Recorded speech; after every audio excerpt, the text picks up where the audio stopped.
Hare Krishna. We will start the session in another 1 or 2 minutes. Let us give few more participants some time to join, and we'll get started.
Sorry.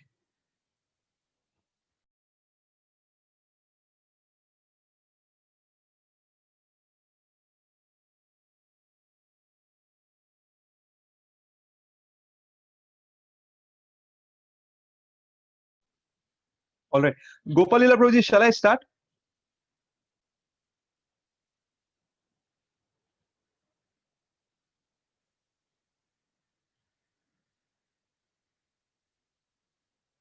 Okay, I think let's get started. It's already 4 minutes past 6:30 here. So I hope you are able to see my screen, guys. Can anybody just confirm? Sorry.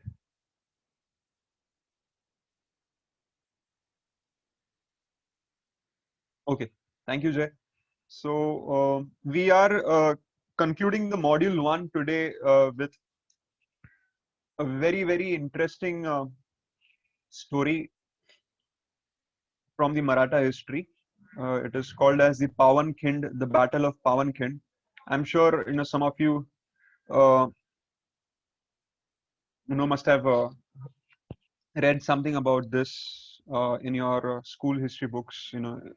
So we'll be going to cover this in today's session in more detail.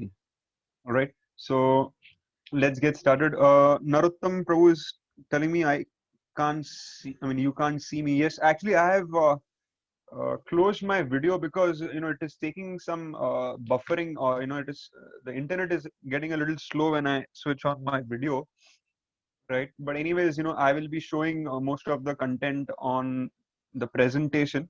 So I thought of switching off my video. But you have any, or maybe let me try this. If it gets stuck, probably then I'll switch off my video, or I'll start with my video now. Okay, fine. So today we are going to discuss about Paawan Khind, the Holy Cliff, the story of the Battle of Paawan Khind by Baji Prabhu Deshpande. Okay, so Baji Prabhu Deshpande was a commander in the army of Chhatrapati Shivaji Maharaj. Okay, so I hope you all are able to see my screen, right? So I've already started the presentation. So Shivaji Maharaj, just to give you a very quick background of this particular battle, Chhatrapati Shivaji Maharaj, after killing Afzal Khan, right, the one that we discussed a couple of weeks back, he started off on on consecutive battles after that. Immediately a day after the battle of Pratapgarh, Shivaji Maharaj thought, this is the best opportunity for us to gain more victories, because now that the enemy, the Adil Shah, has got a setback, this is the time when you should make the most out of it, right? So we see that Chhatrapati Shivaji Maharaj did not take rest, after you know the battle of Pratapgarh. Immediately a day after, he started off for his conquest in the south. So from Mahabaleshwar, Pratapgarh, where it is, he started winning many other battles, without any much of hurdles. In fact, a lot of the forts that he won after Pratapgarh was won even without raising his sword. The enemy was so scared that they were willingly handing over the forts to the Marathas, because they heard about how Chhatrapati Shivaji Maharaj killed Afzal Khan. And in this particular duration, he conquered all the province from Mahabaleshwar to Kolhapur. Okay, Kolhapur is a place in Maharashtra, as most of you know. So this entire patch was conquered by Chhatrapati Shivaji Maharaj in a matter of few months. So that is when Adil Shah sent another commander to, keep Chhatrapati Shivaji Maharaj's success in under his control. So they sent Siddhi Johar. Siddhi Johar then, laid a siege around the fort of Panhala, which is in Kolhapur, near Kolhapur, where Chhatrapati Shivaji Maharaj was, staying at that particular time. So, after a long struggle of breaking through the siege, Shivaji Maharaj realized that, Siddhi Johar was way too powerful and way too cunning as well, to allow him to break through the siege. So what he did is he sent his lawyer, Vakil, to start negotiation with Siddhi Johar, and he said that Chhatrapati Shivaji Maharaj has finally accepted his defeat, and he's ready to surrender. That was the message that was sent to Siddhi Johar. And Siddhi Johar, obviously, he thought, he has finally defeated Shivaji Maharaj. And the next morning, supposedly, Chhatrapati Shivaji Maharaj would be coming outside the Panhala fort and, surrendering in front of Siddhi Johar.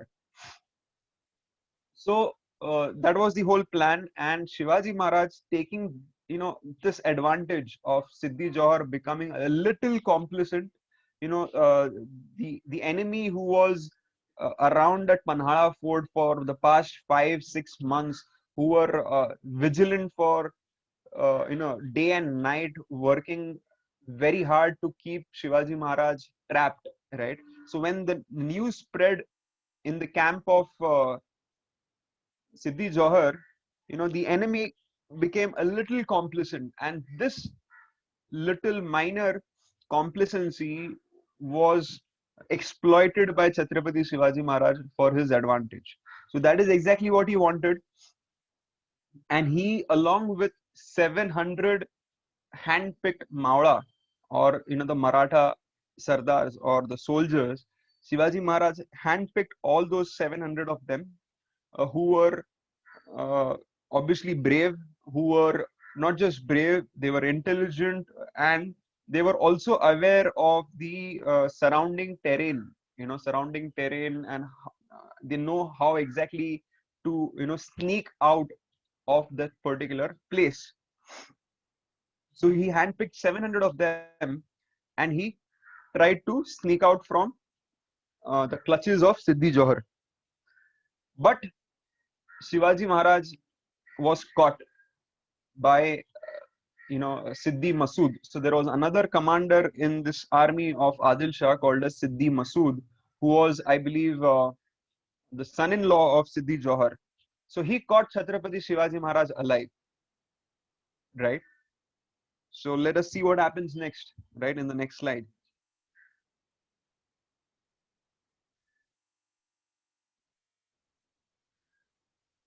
So yeah, so when Shivaji Maharaj gets caught, right, there's a lot of jubilance in the camp of Siddhi Johar, and Siddhi Johar is very excited that he has caught Shivaji Maharaj red-handed, and he asks his men to bring Shivaji Maharaj in his tent so that he will, humiliate him further and probably kill him in the end. So while this entire, you know, this entire situation, process of capturing Shivaji Maharaj and bringing him in the tent of Siddhi Johar, it took a while. It took few hours for this entire group of Marathas to be brought in front of Siddhi Johar, and finally Shivaji Maharaj was brought in front inside the camp, inside the tent of Siddhi Johar, and Siddhi Johar had never seen Shivaji Maharaj ever in his life. He had only heard about him, right? And the person, standing in front of him was also, negotiating with him and speaking with him, like Shivaji Maharaj. But there was one person called as Fazal Khan. You know, Fazal Khan was the son of Afzal Khan, and he was waiting for, removing his vengeance, removing his frustration on the killer of his father, that was obviously Shivaji Maharaj. So when Fazal Khan heard about this, that Shivaji Maharaj is caught, he came running inside the tent of Siddhi Johar just to see. uh, okay, Swaroop is asking who was the son-in-law of Siddhi Johar. So there was another commander by the name Siddhi Masood, okay, who actually caught this apparent Shivaji Maharaj and brought him in front of Siddhi Johar. So yeah, coming back to this, Fazal Khan came running inside the tent of Siddhi Johar, trying to see how he can, vent out his anger. Okay, but Fazal Khan had seen Shivaji Maharaj in the Battle of Pratapgarh, so he knew how Shivaji Maharaj looks and his overall appearance. So when he saw this particular person who was apparently Shivaji Maharaj standing in front of Siddhi Johar courageously, having no fear of death whatsoever, he thought there is something amiss. The way he was speaking was quite similar to Shivaji Maharaj. The way he was walking, his overall personality, his look, it was resembling Shivaji Maharaj, but still, he was not very convinced that this was the actual Shivaji Maharaj, right? So that is exactly what happened. The person that was there, he was actually a clone, or I would say a duplicate of Shivaji Maharaj. He was actually Shiva Kashid. He was a barber, from a village called Nebapur. Okay, he was an ardent follower of Chhatrapati Shivaji Maharaj, and he used to try to imitate Chhatrapati Shivaji Maharaj, right? So we all are having some heroes or heroines in our life that we look up to, right? Unfortunately, a lot of people in today's world, they try to emulate Bollywood heroes and heroines, you know, instead of emulating the real heroes, right? So what happens when you emulate someone, right? So you tend to dress up like that person, you tend to speak like that person, you tend to uh, create a physical appearance like that person, right? Similarly, this person Shiva Kashid, he was an ardent follower of Chhatrapati Shivaji Maharaj, so he used to keep a beard, a mustache like Chhatrapati Shivaji Maharaj. He used to have a tilak, Chandrakor, what we call it in Marathi. He used to wear that, right? So this person was sent by Chhatrapati Shivaji Maharaj to misguide the army of Siddhi Johar. Obviously, this was not a suicidal plan. There was definitely a backup plan that was, uh, you know, that was there by Shivaji Maharaj, so that even Shiva Kashid should escape from this, successfully.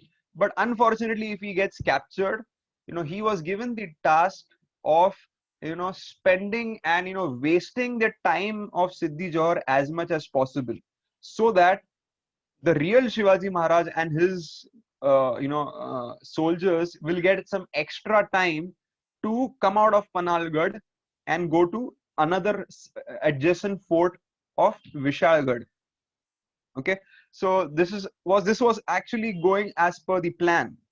So when Fazal Khan identified him, and when he told Siddhi Johar, hey, you know what, Shivaji Maharaj has fooled you, like he fooled my father, he has fooled you as well.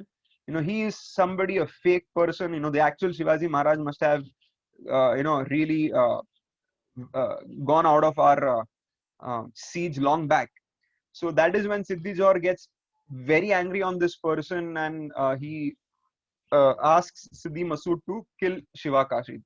So Shiva Kashid, although apparently a humble barber, still he, wholeheartedly gave the supreme sacrifice for Swaraj, for the motherland. Okay, so this was just a quick background of what happened before the actual battle of Paawan. Okay, so as I said earlier, right, Shivaji Maharaj was locked at Panhalgad.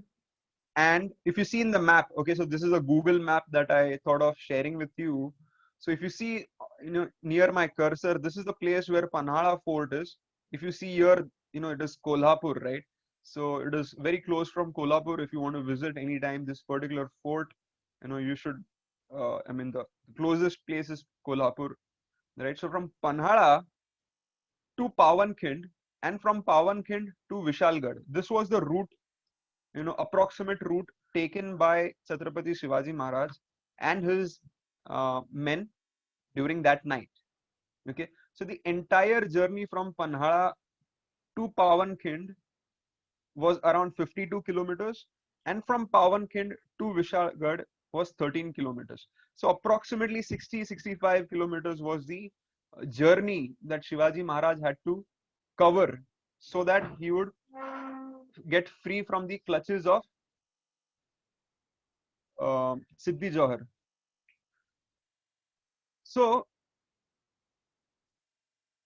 this particular journey he couldn't cover on horse, right? Because if he started, using horse or something like that, it would create a lot of noise, and it would, basically blow the cover, and Siddhi Johar would find it easy for him to capture Shivaji Maharaj.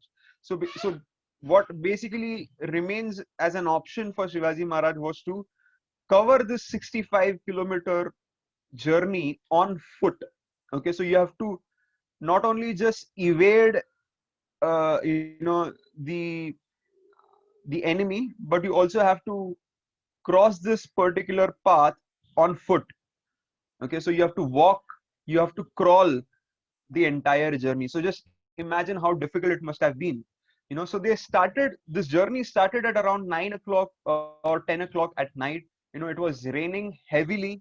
This entire patch was infested with wild animals, then thorny forest, right, and muddy pathway. They had to crawl, they had to hide, they had to take cover, and then they had to move slowly, inch by inch, towards their goal, the ultimate goal of reaching Vishalgad.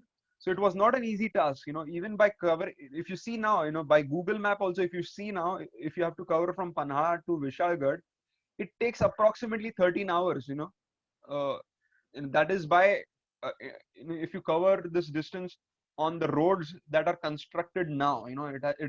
These current roads are much better than what it was earlier, right?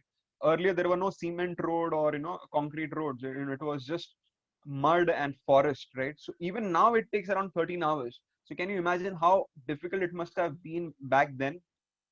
Correct. So this was the route that they had planned. Shivaji Maharaj had taken 700 mavlas with him, and he gave 100 soldiers or 100 Maratha soldiers along with Shiva Kashid to go to a different direction, while he along with Baji Prabhu Deshpande and other 600 Marathas, were taking a different direction altogether. So that if Shiva Kashid is captured, you know, the other 600 people, would be successful in, covering a further distance without any fear. So out of those 700 soldiers, along with Shiva Kashid, gets captured and probably martyred, all of them. But the remaining 600 were approaching Vishalgad slowly and steadily. Okay. Any questions, guys, so far? Chitun, do you have any questions?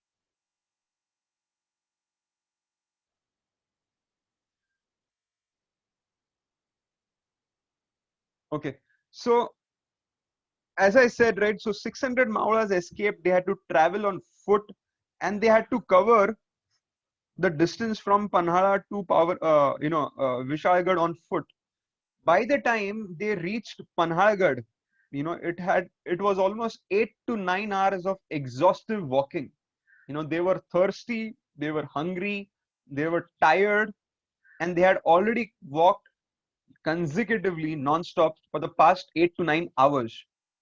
Okay, and they had not even reached Vishalgad at the moment. So what they started at 9 o'clock or 10 o'clock at night, right?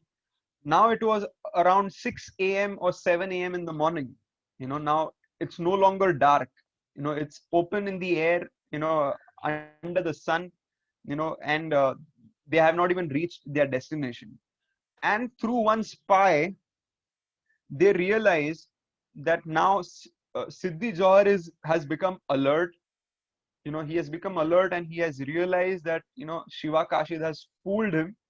So now he has sent a fresh group of soldiers comprising of 5,000 horsemen and 5,000 infantry soldiers, the foot soldiers, under the leadership of Siddhi Masood and Fazal Khan, to capture Shivaji Maharaj on the way and kill all of them.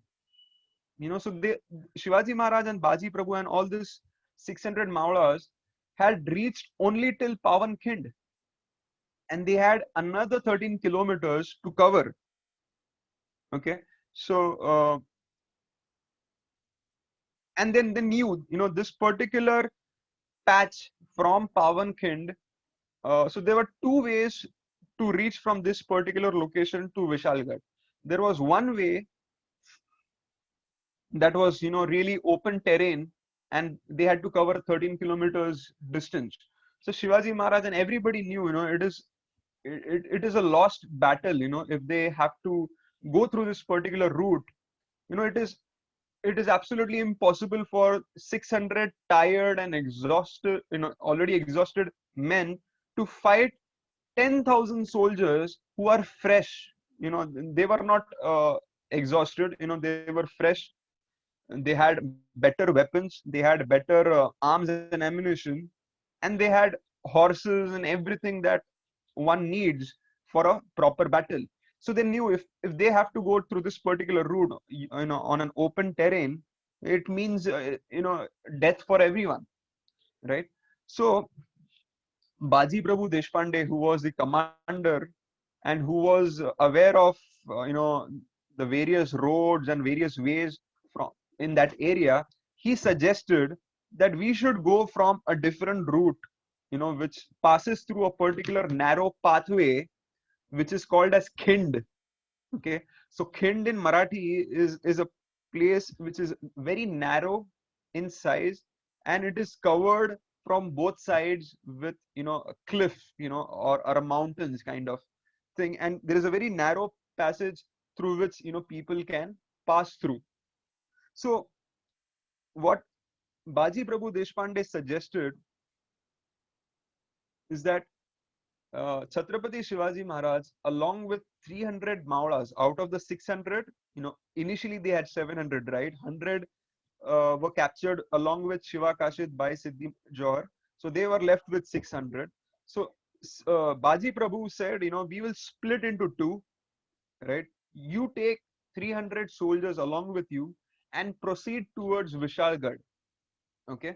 while I, along with the other 300 soldiers, would stay back at Paawan in this particular narrow pathway, and we will try to, push the enemy back as long as possible so that you can reach Vishalgad safely.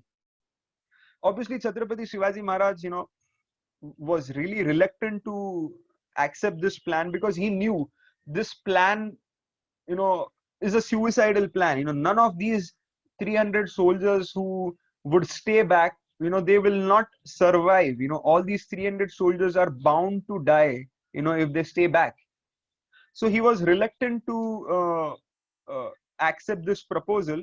But after immense pressure from Baji Prabhu Deshpande and rest of the Maratha soldiers, he had to agree, and they had very less time to, decide whether, they would accept this plan or, they would reject.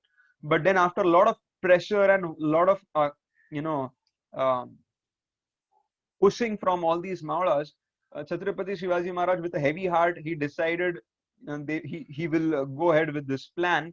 So he took along with him 300 soldiers and started proceeding towards Vishalgad. So now if you see from this particular map, right, from Pawankhind to Vishalgad, it takes roughly around 3 hours and 15 minutes, roughly around 13 to 15 kilometers of distance, which will take around you know, 3 hours, 15 minutes walk, right? So that is exactly what, Baji Prabhu Deshpande thought. It might take around 3 to or maybe 4 hours for Shivaji Maharaj to reach Vishalgad safely.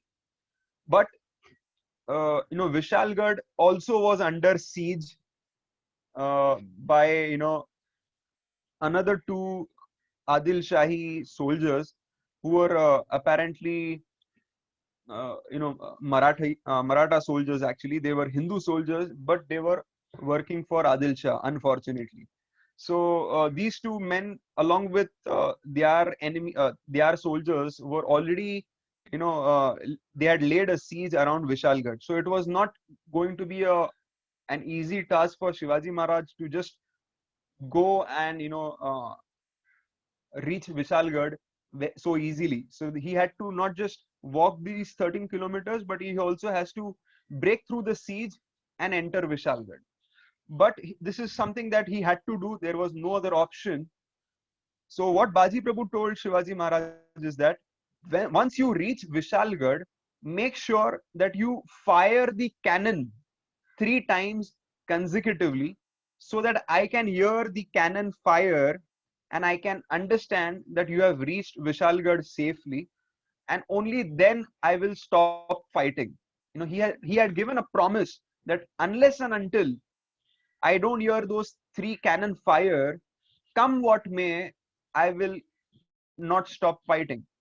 I will ensure that the death personified will also have to wait, you know, to take my soul out of my body. So basically, he's saying that I will make sure that the death personified is made to wait until I achieve my goal.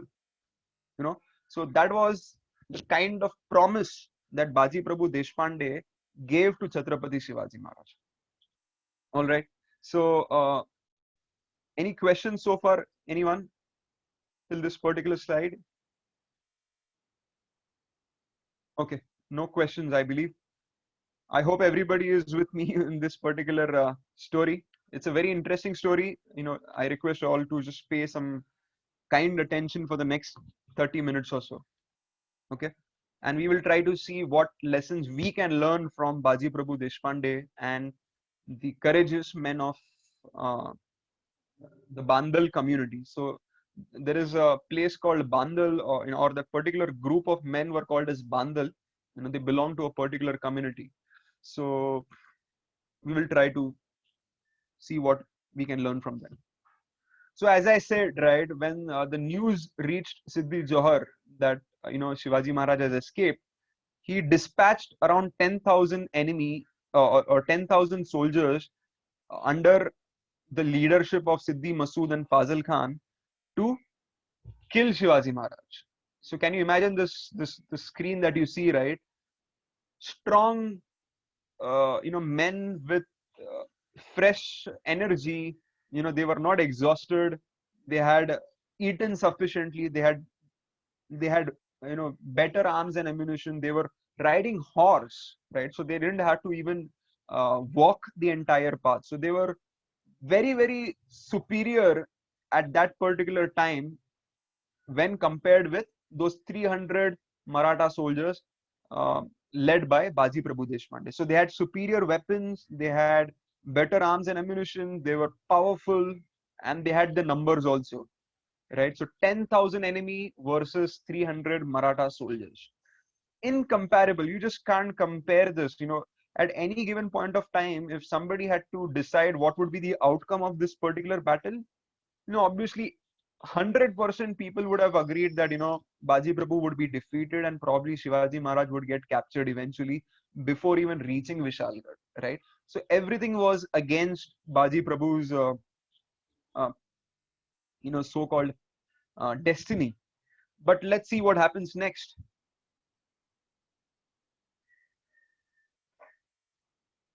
So as I said, right, there was a crucial decision that they had to take. The Marathas decided. So if you see on the left side of this image, right, I hope the screen and the image is pretty visible. So Shivaji Maharaj was reluctant, but Baji Prabhu decided, that Shivaji Maharaj should go ahead with 300 men and he will stay behind. And he said in Marathi, Raje, हा बाजी जोपर्यंत या खिंडीत उभा आहे तोपर्यंत एकाही गनिमाला या खिंडीच्या पार होऊ देणार नाही. Okay, so it's a very passionate statement that Baji Prabhu speaks in front of Shivaji Maharaj. So I would like to just translate for those who don't understand Marathi that much. So he's saying that Raje, or my dear king, as long as this Baji, is standing in front of this kind or this narrow pathway, I will ensure that not even single enemy is allowed to pass through this particular pathway. So please go ahead with those 300 Marathas without any anxiety. Okay. So after this, Shivaji Maharaj, as I said, moves towards Vishalgad, and Baji Prabhu is left behind with 300 men who were hungry, men who were thirsty, men who were exhausted after that 8 to 9 hours of continuous walk. They had practically very, very less arms and ammunitions as well, but they had a lot of courage and they had a lot of determination. And that is exactly what is going to change the outcome of this battle. Once we move on to the next slides, we will going to see that. So 300 versus 10,000, it's a absolutely crazy, scenario for any one of us to even understand. So why did Baji chose this kind? It was not that Baji was foolish to, choose this particular pathway, right? So as I said, kind means a narrow pathway, and Baji thought that although the enemy is much, much superior to us, they are 10,000 and we are just 300. But because of this geographical location, because of this narrow pathway, no matter how many enemy soldiers are there, at any given point of time, not all of them can, barge into this pathway. So they will have to come in smaller chunk, if they want to pass through this pathway or through this kind. Right. So that is why Baji chose this particular route. And what else?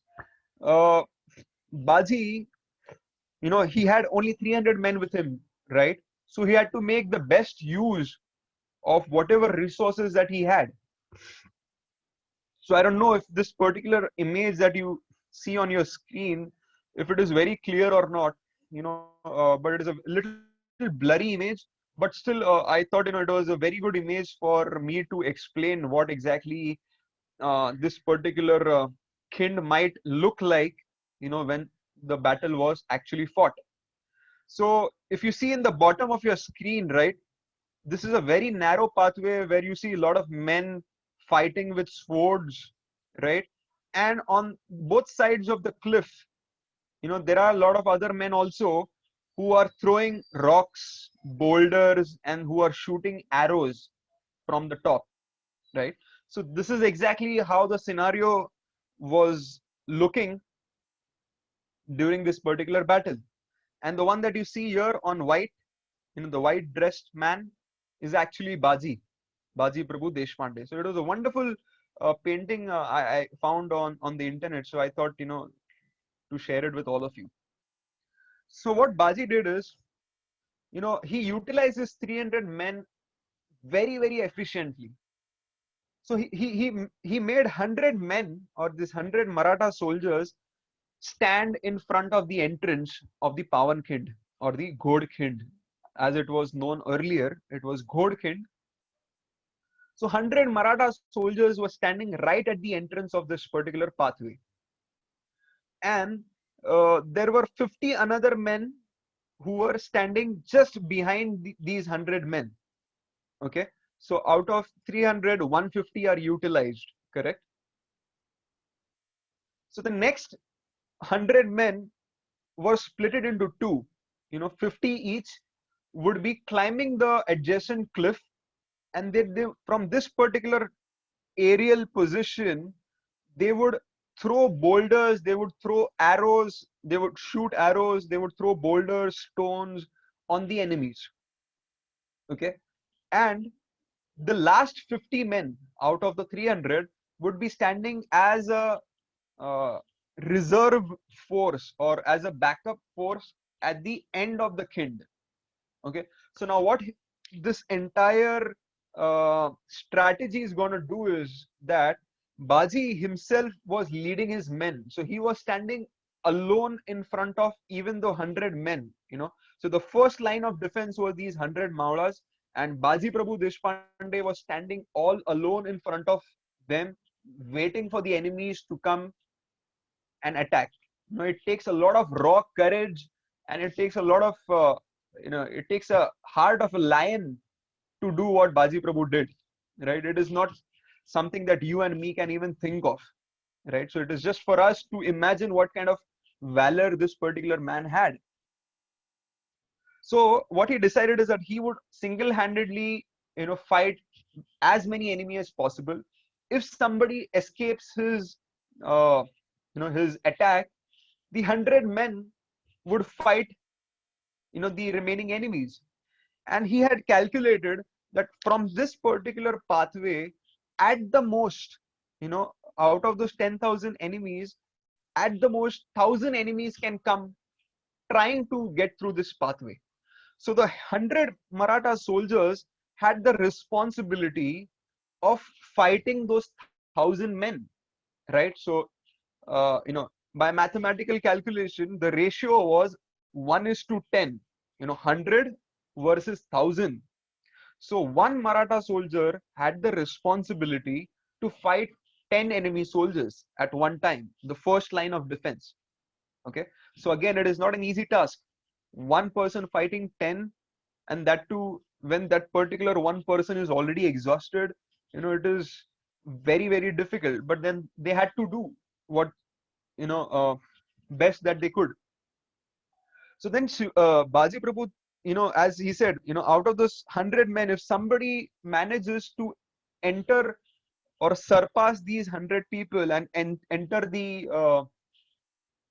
Khind, there were again these soldiers on the cliff from both sides, who would shoot arrows, who would throw boulders on stones on these enemies, right? And let's say out of these 100 men, if one soldier falls down, dead while fighting, then the 50 people who were standing behind them, out of that 50, one person would replace the position of the soldier who is dead, right? So this particular plan was very, very effective. And again, even if that person surpasses the 50 men line of defense, there were another last 50 resources or the backup of the Maratha soldiers who were waiting at the end of the Khind. So it was like a chakra view that was created by Baji Prabhu Deshpande. So we have heard about chakra view in Mahabharata, right?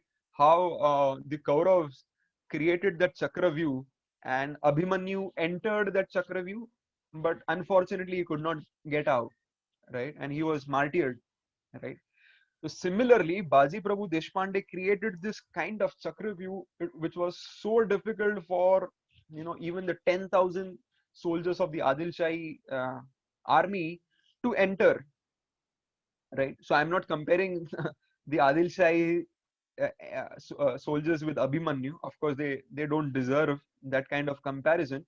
But what I'm trying to say is that this particular placement of soldiers and utilizing the geographical terrain is part of the guerrilla warfare that was taught by Chhatrapati Shivaji Maharaj, which is called as Ganimi Kawa, right? So it was a wonderful planning set by Baji Prabhu Deshpande.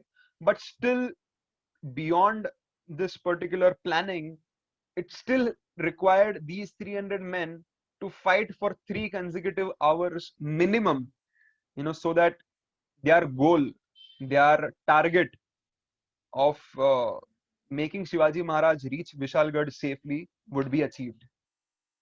Okay. Any questions, anyone so far before I move on?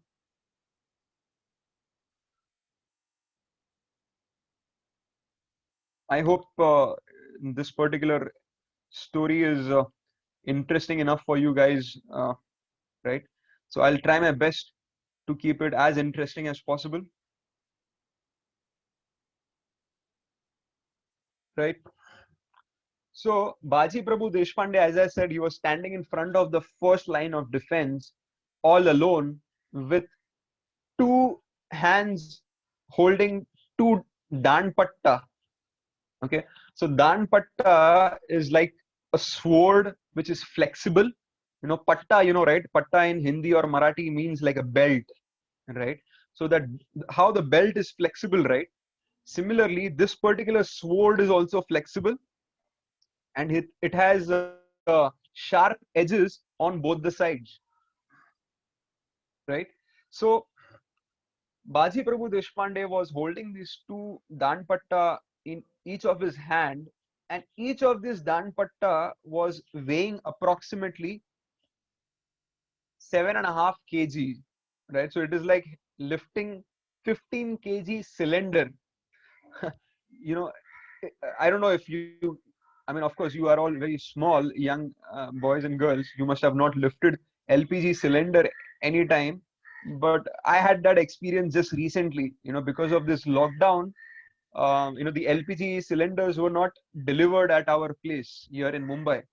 So everybody had to go stand in the queue, uh, lift the cylinder from that particular shop and come to your building and literally carry it onto your residence. And since my building is a does not have a lift, so I actually had to lift that 15 kg cylinder from the shop till my building, and more difficult it was to lift from the ground floor to the second floor where I stay.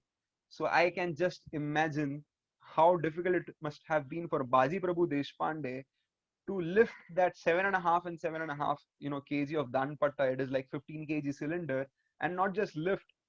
He had to move that sword constantly for 3 hours so that he can defeat or kill the enemies that are charging in front of them, right?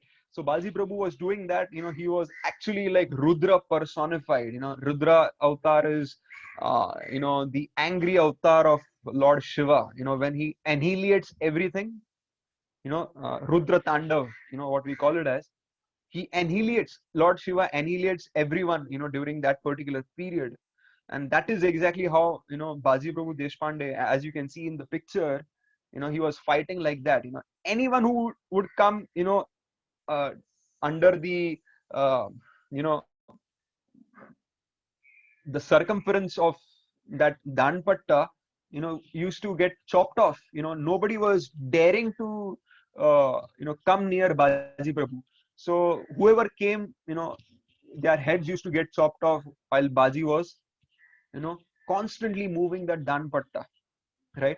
And as I said, 50 men were there on each of the cliff, and there were another 50 men as a second line of defense standing in front, behind the first 100 men.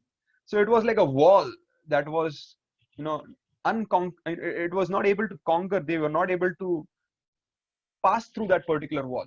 It was like a human wall created by Baji Prabhu Deshpande.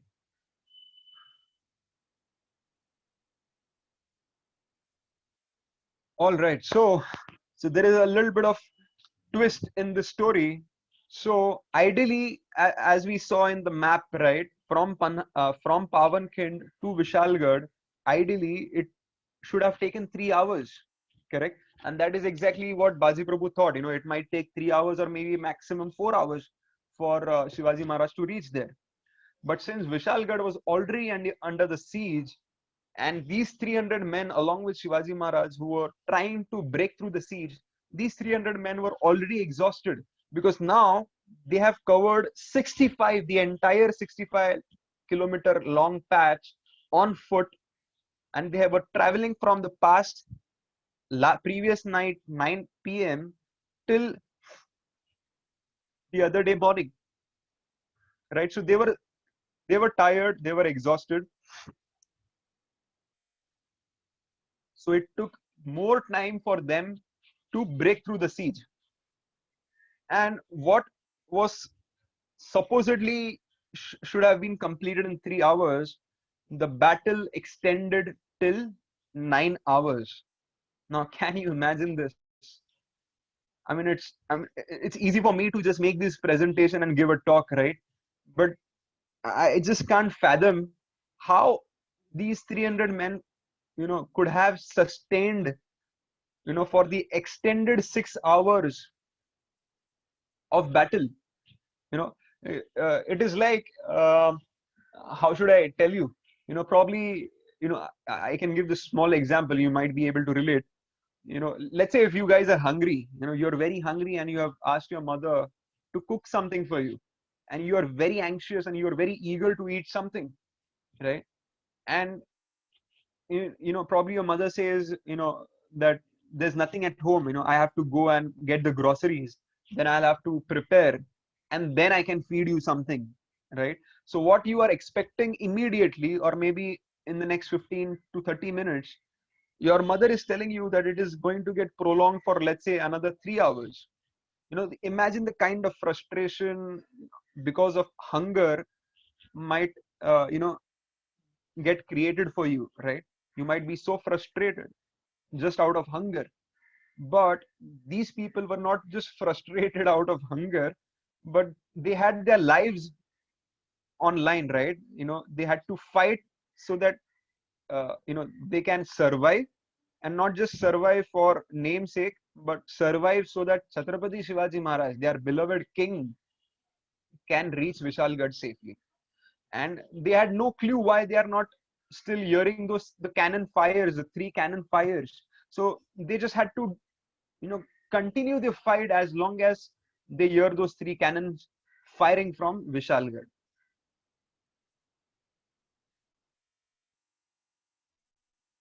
So after almost 12 p.m. in the afternoon, what the battle started at 6 to 7 a.m. in the morning. Baji Prabhu started the fight. He expected it to get over by 10 a.m. in the morning, but it continued another for 2 hours, and Siddhi Masood got frustrated. He was not understanding why his 10,000 men, who are superior in weapons, arms, and ammunition, are not able to surpass this uh, Khind, and they are not able to surpass this Baji Prabhu. So he was very frustrated. So he called one person, he called one of his soldier with a gun, okay, because he knew anybody who was going with a sword, a little closer to Baji Prabhu is getting slaughtered, left, right, and center. There were bodies mutilated around Baji Prabhu. for this entire 3 to 4 hours of fight. So nobody was daring to go near Baji. So finally, Siddhi Masood called one soldier with a gun, uh, and he asked him to, climb a cliff or, climb a boulder which was adjacent to him, and he asked him to climb and shoot Baji. Okay, so in the history books, there is a wonderful description of Siddhi Masood describing who Baji Prabhu must be, out of this entire 300 soldiers who were fighting. So what happened is this person with the gunman, climbed on that particular boulder, and he was trying to aim at Baji Prabhu Deshpande. And this anxious and this impatient Siddhi Masood was shouting and yelling at him, saying, "Why are you not shooting Baji?" And then this completely perplexed and confused gunman, who was looking at those 300 men, he was trying to aim. He replied, you know, out of these 300 men, all of them are fighting as if all of them are Baji. All of them are fighting as if they are the commander of these group of men.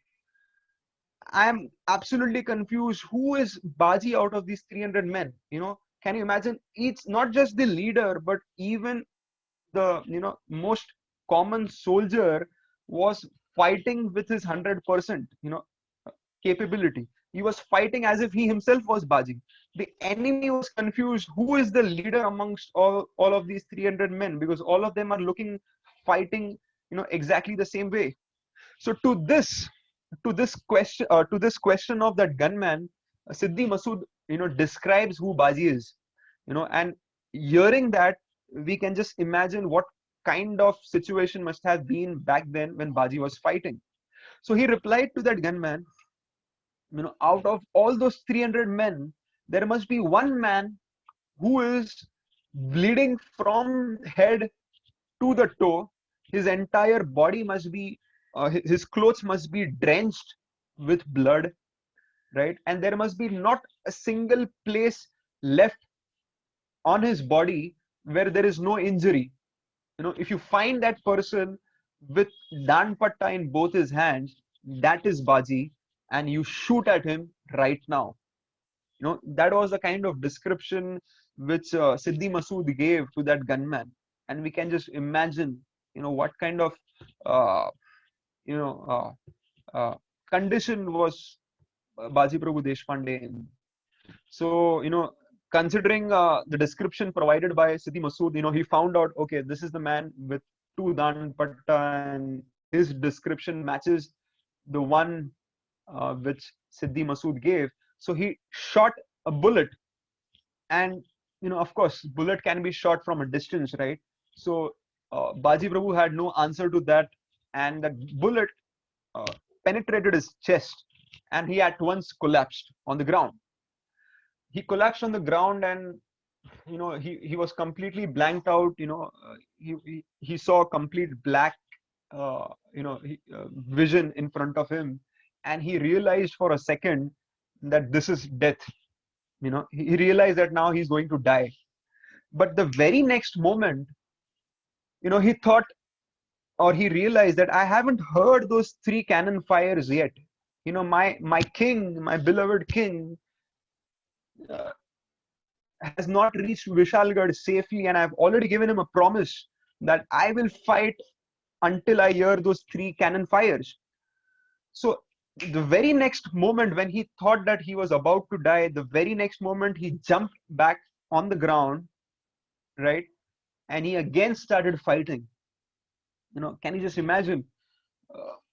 A person, I can relate this particular scene with that of Bhishma Pitama, right? So even Bhishma Pitama in Mahabharata, when Arjun shot those arrows, right, there was not a single place on his body where there were no injury, and it is said that you couldn't even place two fingers between the two arrows which were there penetrating across his body, right? So similar condition might have been with Baji Prabhu Deshpande.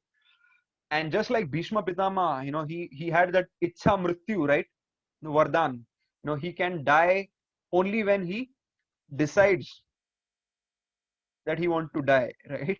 So he had Bhishma Pitama had that Vardhan, but obviously Baji Prabhu didn't have that Vardhan, but his sheer determination, his sheer love for his motherland, for his king, for Swaraj, because of that determination, he kind of got, apparently, he had that Itcha Vardhan, probably. So, he said, it is said that, Baji Prabhu must have warned even Yamdut or Yamraj that you cannot touch me until I achieve my goal, right? So job was not done yet, he had not achieved his goal yet. So he must have warned even the Yamduts, to please wait, until I achieve my tasks. Another example that I can think of in this particular scenario is that of, the Kargil war hero, Captain Manoj Kumar Pandey. I don't know if you must have heard of him or you must have read about him. He's a wonderful, wonderful story of Captain Manoj Kumar Pandey, a 23, 24-year-old boy, young boy. He got martyred in this battle of 1999 Kargil war. And there's a very famous quote that he had said, you know, unless I prove my blood, you know, if death strikes before I prove my blood, I swear I will kill even death. Right. So that particular quote is quite matching to what the feeling of Baji Prabhu must have been. Unless he proves his blood, he had sworn that he will even kill death personified. So I thought of sharing this Bhishma Pitama's example and Captain Manoj Kumar Pandey's example while narrating the story of Baji Prabhu Deshpande. So he was continuing to fight, and after another 3 hours of fighting, after getting shot by the bullet, he was still fighting for the next 3 to 4 hours, and only after that he heard those 3 cannon fires, and he realized that my job is done. He threw the danpatta from both his hands and he just collapsed on the ground. He utilized his each and every drop of blood of his body and each and every calorie, of the energy of his body for fighting this battle, and he's laid down, probably inviting the death personified to come and take him away. Now that his beloved king is now safe, he had nothing more to fight for, right? So now he very happily, with a very satisfied mood, he must have embraced death. And when Baji Prabhu fell, Siddhi Masood and his entire army, along with the horses, just trampled upon Baji Prabhu and the remaining mavlas and went running towards Vishalgad. Obviously it was a lost battle. Shivaji Maharaj had already reached Vishalgad safely. But during this process of that, this entire 10,000 army marching through that Paawan Khind out of anger and frustration, they trampled upon Baji Prabhu and the remaining 300 mavlas. So when after this entire battle was over, when the Marathas came to this particular place of Paawan Khind, they could not find any traces of Baji Prabhu's body. It was completely torn apart. Body parts were scattered across that particular place, and there were no signs of Baji Prabhu's body. Such was the sacrifice made by this particular man, Baji Prabhu Deshpande.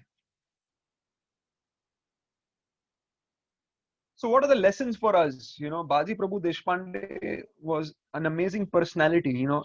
It happened in the 17th century. Now we are in the 21st century. Is there anything relevant in today's world? Is there anything relevant for us to learn? It is good to hear history stories, but as I said, from the day one, I will try to share what things we can implement in our life, after hearing these stories. So what are the lessons for us, right? The first lesson is, just like Baji Prabhu Deshpande had one goal in his mind, right? All of us have certain goals and targets in our life, right? Probably for you, it might be studies or maybe some extracurricular activities or whatever. So if you want to be, let's say, the best swimmer, in your school or whatever, so you have a goal and you have your efforts to achieve that goal, right? So if the efforts that you put in to achieve that goal is not matching, or if it is falling short, right, you will never achieve that goal. But if you try to put all your efforts which can surpass what is required for you to achieve that goal, then no matter what goal you set in your mind, you are always going to achieve that, right?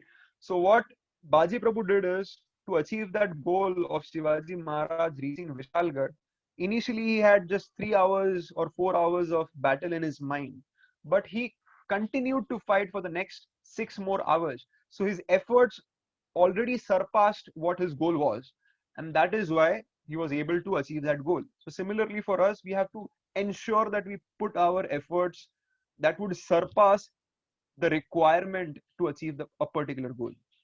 All right. Second thing is, focus on what we have rather than what we don't have.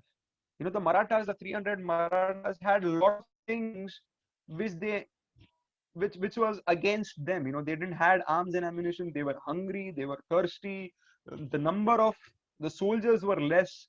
They had n number of reasons to try that, it is not possible, it is not possible, right? But they thought of focusing on what they have. So they had 300 men, they had the geographical terrain to support them, so they made the best use of whatever resources that they have. So similarly for us, we don't have to compare what things we don't have, as compared to someone else. Rather focus on what we have and try to make the best use of the resources that is with you. And finally, don't give up, right, until you achieve that goal. So Baji Prabhu Deshpande could have easily given up after 3 hours or 4 hours, right? He could have got frustrated that, what is Shivaji Maharaj doing? Doesn't he realize that we are 300 here, fighting empty stomach?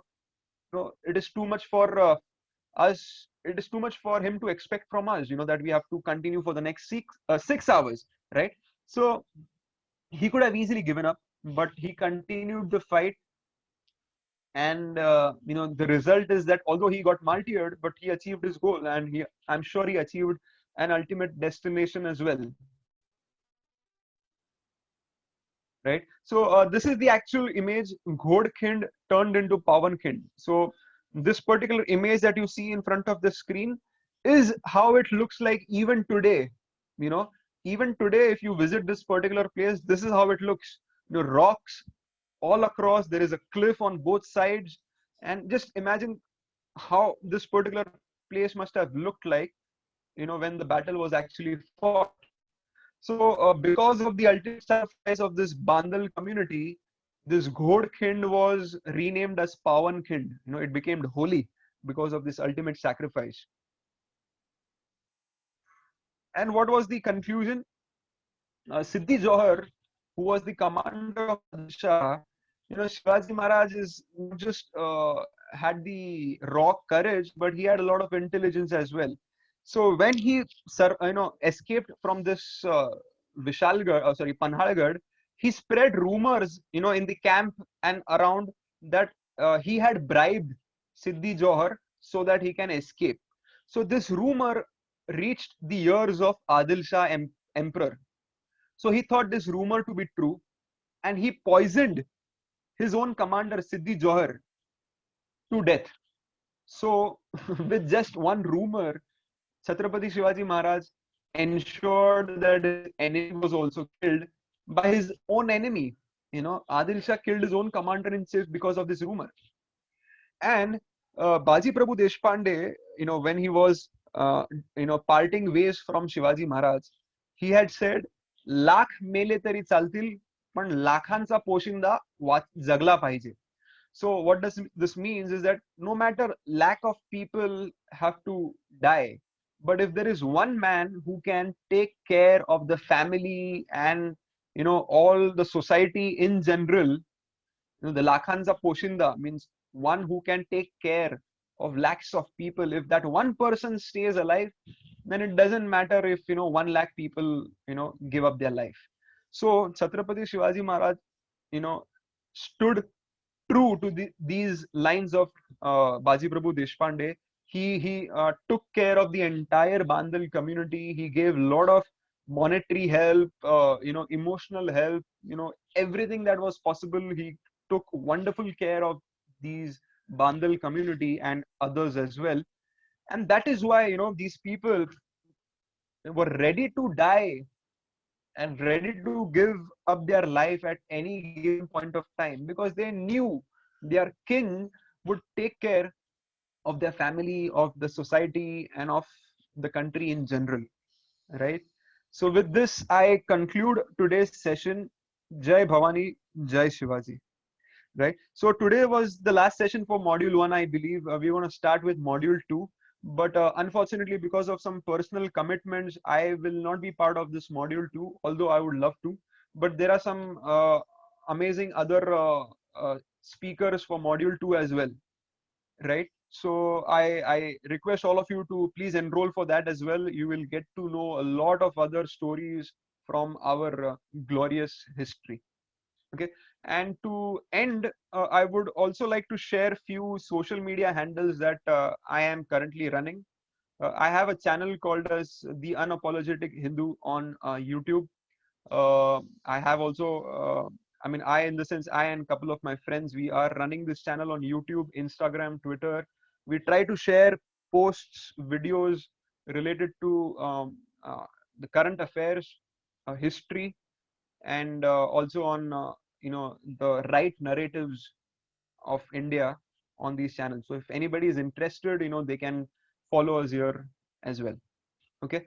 With this, I thank all of you. If you have any question, please feel free to ask. I don't know if I have time for a lot of questions, but probably one or two I can surely take.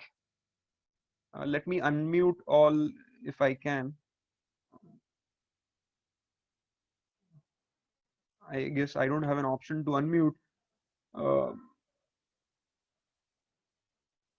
but if you have any, okay, one second. I think now you can Prabhuji, it unmute was yourself. a very nice, interesting class. Prabhuji, it was a very Oh, good thank you, class. thank you, thank you, thank you so much, children. I loved interacting with all of you. Thank thank you, very sweet voice. Anything else, guys? Children? Okay, if not, Prabhuji, I take your, yeah, yes. when will be the quizzes? I will be sending the quizzes today. Today I will send you the quiz on the group chat. So Okay. you parent can open that and answer those quizzes. I will get your replies as well. Okay, I'll be sending it to you today based on all the sessions that I had covered for module 1. So the quizzes will be based on that. Okay. Thank you. Yeah. And do enroll for module 2. There are a lot of other interesting episodes that we are going to cover. Okay, Narottam Prabhu is asking, what is the YouTube channel name? Narottam, here it is. I've displayed on my screen. For YouTube, it is The Unapologetic Hindu. Twitter, it is Unapologetic Hindu because of the naming convention restriction. I have shortened the name for Twitter and Insta. But for YouTube, it is The Unapologetic Hindu. Okay, Gopal Lila Prabhuji, are you there?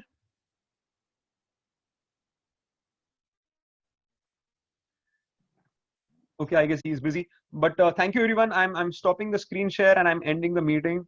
Thank you so much. Jai Bhavani, Jai Shivaji. Hare Krishna.